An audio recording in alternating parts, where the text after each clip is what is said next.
اللہ کے نبی نے فرمایا، ترمذی شریف کی حدیث مبارکہ، اللہ کے نبی نے فرمایا لکل امت فتنہ، ہر ایک امت کے لیے آزمائش ہے، ہر ایک امت کے لیے آزمائش، جتنی بھی امتیں آئی ہیں ان تمام کے لیے آزمائش، ان تمام کے لیے فتنہ۔ اللہ کے نبی نے فرمایا فتنہ تو امت المال، کہ میری امت کے لیے جو سب سے بڑا فتنہ ہے وہ مال ہے۔ حدیث پاک ہے صراحتاً، ہاں جی، میری امت کے لیے فتنہ کیا ہے؟ وہ مال ہے، آزمائش مال ہے۔ مصطفیٰ کریم صلی اللہ علیہ وآلہ وسلم ارشاد فرماتے ہیں کہ تم دنیا کے ساتھ اس طرح محبت کرو کہ جیسے کشتی کی محبت پانی کے ساتھ ہوتی ہے۔ کشتی کی محبت پانی کے ساتھ ہوتی ہے۔ کشتی کی کس طرح پانی کے ساتھ محبت ہوتی ہے؟ پانی ہوگا تو کشتی چلے گی۔ کبھی بغیر پانی کے کشتی کو چلتے ہوئے تیرتے ہوئے دیکھا؟ نہیں دیکھا۔ اب اس کشتی کو پانی کے ساتھ محبت ہے، پانی ہوگا تو کشتی چلے گی، ایسے ہے نا؟ اب دیکھیں، کشتی کو محبت ہے پانی کے ساتھ، لیکن کشتی ایک ایسی چیز ہے کہ جو پانی کے اوپر تیر رہی ہے، پانی کے اوپر تیر رہی ہے، اسے محبت بھی ہے۔ بغیر پانی کے کشتی نہیں تیر سکتی۔ تو عزیزان محترم، بغیر مال کے ہم سانس نہیں لے سکتے، ہم اپنی زندگی بسر نہیں کر سکتے۔ لیکن جس طرح کشتی کو پانی کے ساتھ محبت تھی، انسان کو مال کے ساتھ محبت بھی ویسی ہونی چاہیے کہ جیسے کشتی پانی پر تیرتی تو رہی ہے لیکن کشتی نے اپنے اندر پانی کو داخل نہ ہونے دیا۔ اگر پانی داخل ہو گیا تو کشتی ڈوب گئی، اس کے اندر بیٹھنے والے بھی غرق ہو گئے، اس کے اندر بیٹھنے والے بھی تباہ و برباد ہو گئے۔ تو عزیزان محترم، ہم مسلمان، ہم انسان، ہمارا بھی یہی حال ہے کہ ہم دنیا سے محبت اس قدر کریں کہ ہم دنیا کے اندر رہتے ہوئے اپنی زندگی کے مطابق، اپنے جینے کے مطابق، اپنے کھانے پینے کے مطابق ہم اسے حاصل کرتے رہیں، لیکن کبھی ہم اپنے آپ پر دنیا کو حاوی نہ ہونے دیں، کبھی اپنے اوپر دنیا کو استوار نہ ہونے دیں۔ جب دنیا ہم پر استوار ہو جائے گی، دنیا کی محبت ہمارے سینوں کے اندر موجزن ہو جائے گی، تو پھر نہ ہمارا دین باقی رہے گا نہ ہماری دنیا باقی رہے گی۔ اللہ اکبر۔ کچھ سمجھ آ رہی ہے کہ نہیں آ رہی؟ تو میرے دوستوں، میں یہ بات عرض کر رہا ہوں وہ یہ ہے کہ ہم نے دنیا کے اندر رہ کر دنیا کے مال کو حاصل تو کرنا ہے، لیکن جائز طریقے سے، ناجائز طریقے سے نہ۔ اب اللہ تعالیٰ کا جو فرمان ہے کہ اولاد اور مال اور اولاد یہ فتنہ ہے، یہ کس طرح فتنہ ہے؟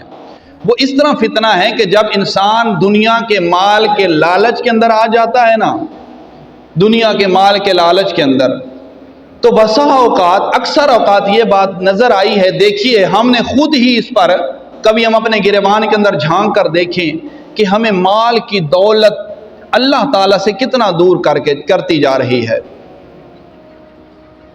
مال کی دولت ہی ہے۔ اب ہم نے پانی لگانا ہے، ہماری نہر کی جو باری ہے، ٹھیک ہے، تو ہمارا پانی کا ٹائم بالکل جمعے کے وقت، عین جمعے کے وقت آیا، نماز کے وقت آیا، تو ہم نے جمعے کی پرواہ چھوڑ دی، نماز کی پرواہ چھوڑ دی، ہم نے اس کو مکمل کیا۔ ایک منٹ سیکنڈ کا بالکل ہم نے کبھی بھی، بلکہ اگر قریبی ہیں زمین کے ساتھ جو مشترک ہوتے ہیں، اشتراک ہوتا ہے جن کے ساتھ، اگر وہ قریبی ہیں، ایک منٹ سیکنڈ بھی اگر اوپر نیچے ہو گیا تو ہمارے پتہ نہیں کیسے کیسے الفاظ ہوتے ہیں، ہمارے کیسے کیسے رویے بن جاتے ہیں۔ تو ہم اس وقت کو، اس تعین کو، اس خاص لمٹ کو بالکل ہی فکس کر کے بیٹھے ہوئے ہیں، اور اللہ تعالیٰ کا جو حکم اور فرمان ہے ہم اسے بھولے بیٹھے ہیں۔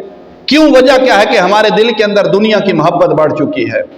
اگر دین کی محبت بڑھتی، اگر دین کی محبت ہوتی تو پھر ہم کہتے ہمیں اس طرح کی دنیا کی ضرورت نہیں ہے کہ جو انسان کو دین سے غافل کر دے، دین سے غافل کر دے۔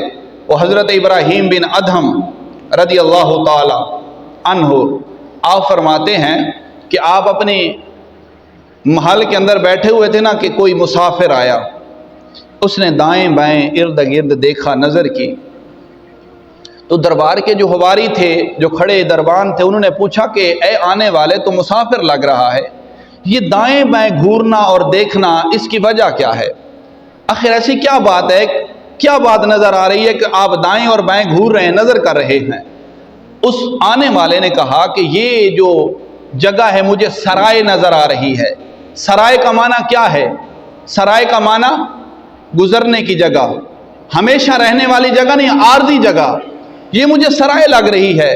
بادشاہ سلامت یہ بات سن رہے تھے، غصے جلال میں آئے کہ اتنا بڑا محل ہے، اتنا خوبصورت محل تعمیر کیا گیا ہے، اتنا حسین و جمیل محل ہے کہ جو بھی دیکھتا ہے وہ فریفتہ ہو جاتا ہے، تو عجیب بندہ ہے، تجھے یہ سرائے نظر آ رہا ہے۔ اس آنے والے نے سوال کیا کہ بادشاہ سلامت مجھے یہ بتائیں کہ آپ سے پہلے اس تخت پر، اس مسند پر کون بیٹھتا تھا؟ کہا کہ میرا باپ تھا۔ وہ کہاں گیا؟ جی وہ گزر گیا۔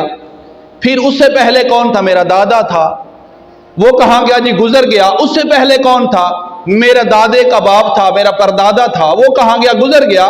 تو آپ نے فرمایا پھر تو کس طرح اس کو کہہ رہا کہ یہ محل ہے میرا، یہ میری بیٹھنے کی جگہ، یہ میری رہنے کی جگہ ہے، یہ محل نہیں ہے، یہ تو سرائے ہے۔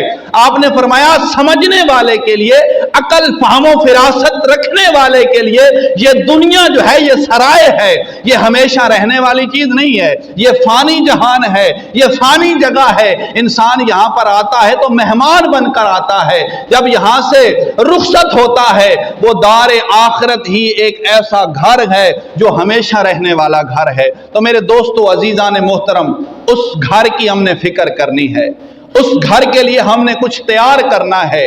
اگر اس گھر کی طرف کوچ کرنا ہے، ہمیشہ جو سمجھدار ہوتا ہے کہیں سفر پر جاتا ہے تو اپنا زاد راہ پہلے ڈھونڈتا ہے، اپنا زاد راہ بناتا ہے۔ زاد راہ کا معنی ہے کہ راستے کے اندر استعمال ہونے والی چیزیں، چاہے وہ پیسے ہیں، چاہے وہ کھانا ہے، چاہے وہ روزمرہ کے اندر استعمال ہونے والی چیزیں ہیں، تو پہلے وہ اس کا اہتمام کرتا ہے۔ تو عزیزان محترم، ہم بھی اس دنیا کے اندر مہمان ہیں، ہم نے بھی اس دنیا کو کوچ کرنا ہے، چھوڑنا ہے۔ اس جہان کو چھوڑ کر دار آخرت کی طرف ہم نے ایک سفر کرنا ہے۔ تو جو مسافر ہوتا ہے وہ ہمیشہ اس جگہ پر رکا نہیں رہتا، ٹھہرا نہیں رہتا، بلکہ اس کی ہر جگہ عارضی ہوتی ہے۔ تو عزیزان محترم، رب ذوالجلال نے فرمایا کہ یہ اولاد اور مال تمہارے لیے فتنہ ہے، اس فتنے کے اندر ڈوب کر تم دنیا کے اندر ڈوب کر تم آخرت کو نہ چھوڑ دینا۔ اگر تم نے اپنی بھلائی چاہتے ہو، اگر تم اپنی بہتری چاہتے ہو، اگر آخرت کی تم درد رکھتے ہو، آخرت کی تم فکر رکھتے ہو، تو پھر ہمیشہ تم رب تعالیٰ کو راضی کرتے ہوئے اپنی زندگی گزارو۔ جس طرح تم رب کو راضی کر لو گے، رب تم پر راضی ہو جائے گا۔ نعرہ تکبیر، نعرہ رسالت، نعرہ تحقیق، نعرہ حیدری۔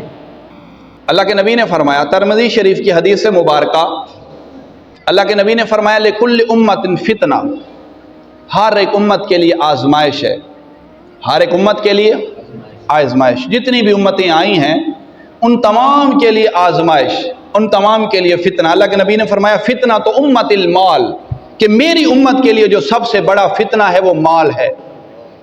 حدیث پاک ہے صراحتاً، ہاں جی، میری امت کے لیے فتنہ کیا ہے؟ وہ مال ہے، آزمائش مال ہے۔